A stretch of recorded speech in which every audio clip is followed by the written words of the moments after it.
What if I told you that the most powerful tools for weight loss, metabolic health, and longevity doesn't require a single diet plan, calorie counting, or expensive supplement? It's called intermittent fasting, and the science behind it is rock solid. Hi guys, I'm Dr. Peter Aziz. Today I'm going to walk you through exactly how intermittent fasting works, how to start, what to expect, and the mistakes that most people make, so please stay until the end. Before we dive in, if you're watching this video and you're struggling with weight loss and you want medical guide on how to lose weight, you can book a session with me directly and we can discuss it in details. It is very private and tailored to you. The link is in the description below. So let's get into it. What is intermittent fasting, or the 16-8 intermittent fasting? So simply here how it works. You fast for 16 consecutive hours and you eat all of your meals within an 8-hour window. This is one cycle, and then you repeat this cycle daily for several days per week. A simple example, if you finish dinner at 8 p.m., you skip breakfast, and then you eat your first meal at 12 noon the following day. You have been fasting, most of it while you're asleep. That's it. You are not starving yourself, and you are not skipping nutrients.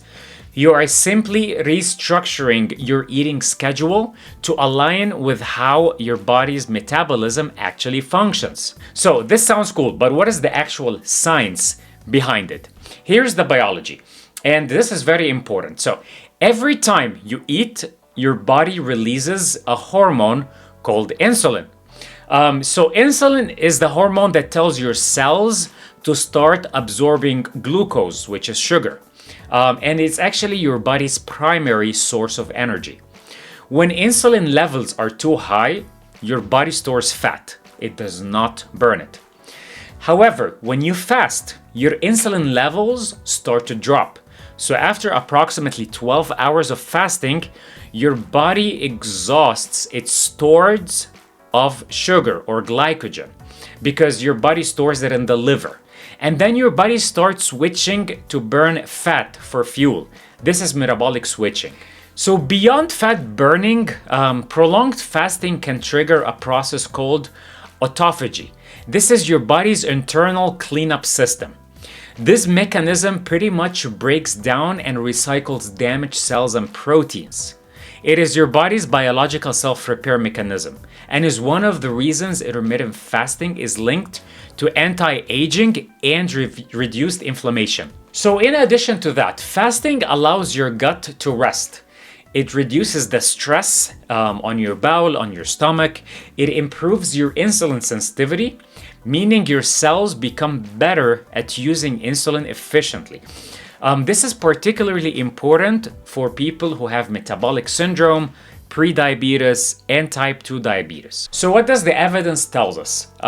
These are not like just trends or things that are coming up online.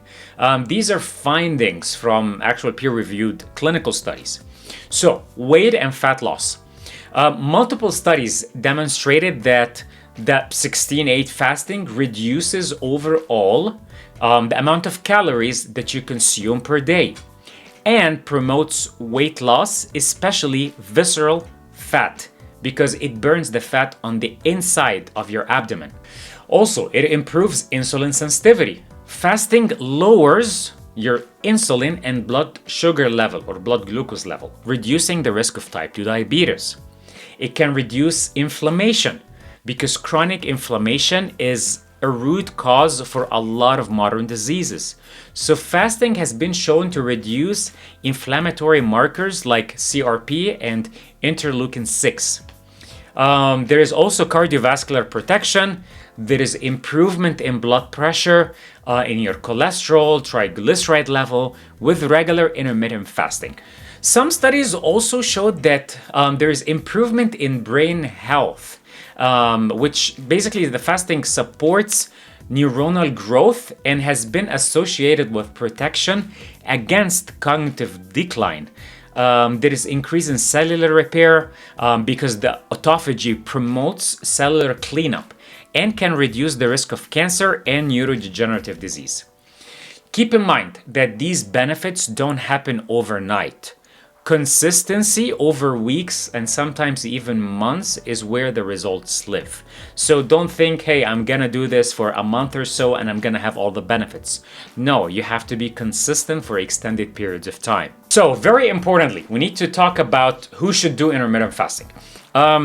It is not for everyone. And as a physician, it's not optional advice. This is important information.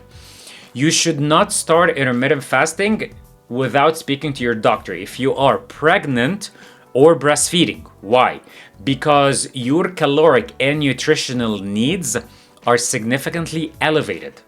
The second thing, if you are diagnosed with type 1 diabetes, or you're on insulin, or you're on medications that lower your glucose, fasting can cause dangerous low blood sugar levels. Also, if you had an eating disorder, if you're currently underweight, if you're under the age of 18, not recommend intermittent fasting. Also, if you have like major illness or you're recovering from surgery, taking certain medications with food, I do not recommend intermittent fasting. Some of my patients, they have severe dizziness or fainting, weakness when they fast. I don't recommend fasting to these patients. Please stop and seek medical attention because you have to take care of your body. All right, all of this is great. Now let's get into some practical tips. How to start intermittent fasting. So the first important step number 1, which is choose your window. You have to pick an 8-hour eating window that fits your lifestyle. Most common option is 12 p.m. to 8 p.m. or 10 a.m. to 6 p.m. However, you have to be consistent. Stick to the same schedule every single day.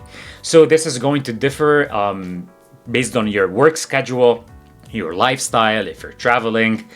So you have to pick the window that works best for you. Step number 2 is start gradually. Fasting can be difficult if you're not used to it.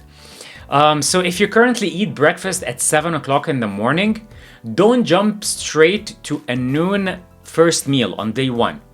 So here's what I would suggest. Push your first meal an hour or two, like first couple of days, until you're able to push that to your window time, which is either 10 o'clock or noon.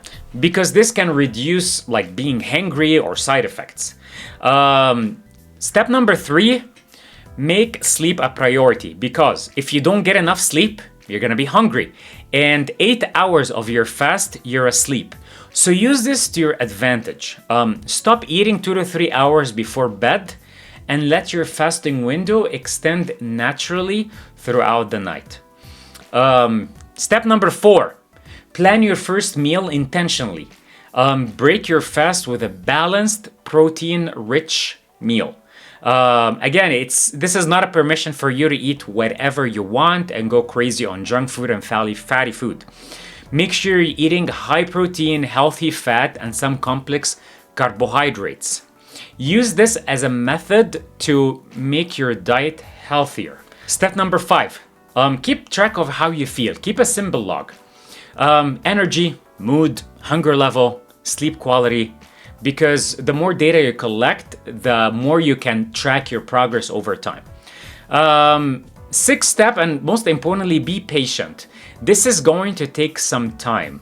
You're not gonna notice much difference until probably like 4 to 6 weeks of consistent fasting. You might lose weight rapidly in the beginning and then start to plateau a little bit because your body is adjusting to the lower calories. So you have to constantly adjust your diet as you're going. So now we went over the 6 steps.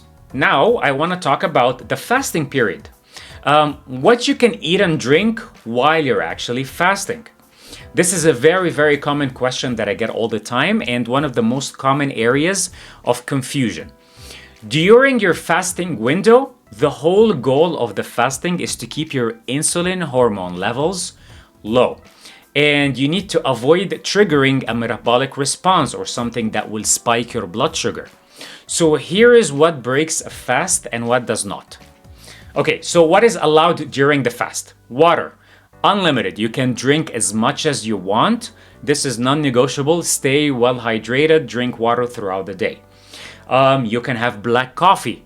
Keep in mind, No sugar, no cream, no flavored syrups. You can have green tea, you can have plain black tea. Again, no sugar or cream. You can have sparkling water, no problems at all. You can have electrolytes, plain, calorie zero formulas only. So things that will break your fast: milk, cream, any dairy added to your drinks, smoothies, protein shakes, fruit juices, gum or mint with sugar or sugar alcohol, flavored drinks. They also have artificial sweeteners, and they can blunt the metabolic benefits for some individuals. Small snacking here and there, it can also break your fast. So during your eating window, again, focus on real whole food. Lean proteins, vegetables, healthy fats like avocado and olive oil.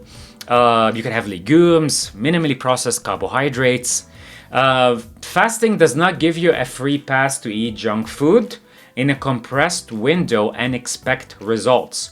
So if you're fasting but you're eating really bad and you're not losing weight, don't be surprised. So now let's talk about some common mistakes people do while they're doing the intermittent fasting. The biggest thing that I see is not drinking enough water. Dehydration is very common in intermittent fasting, and they can cause fatigue, headache, brain fog during fasting.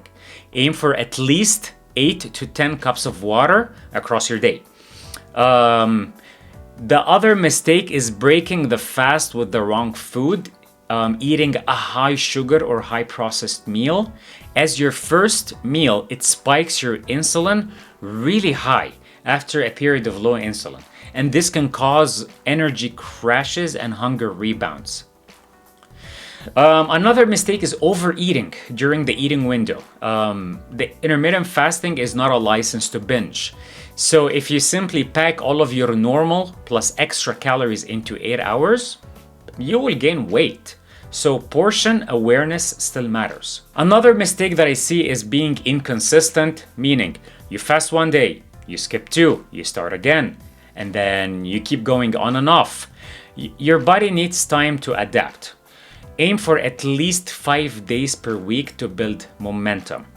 Also, very importantly, do not ignore sleep, because if you don't sleep, cortisol goes up, hunger hormones go up. So fasting while sleep deprived amplifies hunger and undermines your results. So let me give you some tips and tricks to make your fasting easier and make it more tolerable. Number 1, keep yourself occupied during this period. Hunger is often habitual and driven by boredom or routine, not true physiological need. So drink black coffee or green tea in the morning. They both have some appetite suppressing properties, and they're fast compatible. Delay breakfast, but not dinner. Most people find it easier to push the first meal later rather than set an early dinner. Set a consistent eating window and stick to it daily. Routine reduces the psychological effort that is required to continue with your fast. Also, something that I noticed is that when you do this with a partner or within a community, it makes it a lot easier, and it makes it, more tolerable, and it improves adherence to lifestyle intervention. If hunger feels overwhelming in the first couple of weeks, this is normal. Your hunger hormone operates on a schedule, so it will adapt. Human body is phenomenal. It can adapt to any situation that you put it through. Most people find fasting to become effortless by week 3. So in conclusion, intermittent fasting, one of the most evidence-supported, sustainable lifestyle tools. It costs nothing. No special food, no supplements, no programs, just a shift in when you eat. And when it's done correctly, it promotes fat loss, reduces inflammation, improves health, and can extend your life.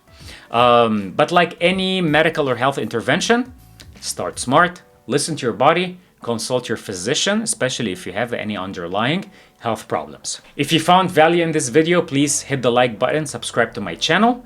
Every week I release new videos on general health, wellness, pelvic health, and evidence-based living. Thanks for watching. I'm Dr. Peter Aziz.